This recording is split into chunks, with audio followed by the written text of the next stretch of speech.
یہ وہ رات تھی جب زمین سے آسمان کا فاصلہ ایک لمحے میں سمٹ گیا۔ مسجد حرام اور پھر مسجد اقصیٰ، نہ کوئی خواب نہ کوئی خیال، یہ معراج تھی۔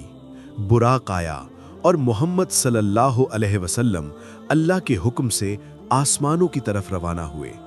پہلا آسمان، دوسرا آسمان، ہر آسمان پر انبیاء کرام علیہم السلام کی ملاقاتیں، اور پھر وہ مقام جہاں جبریل علیہ السلام رک گئے اور کہا، یا رسول اللہ صلی اللہ علیہ وسلم، اس سے آگے میں نہیں جا سکتا۔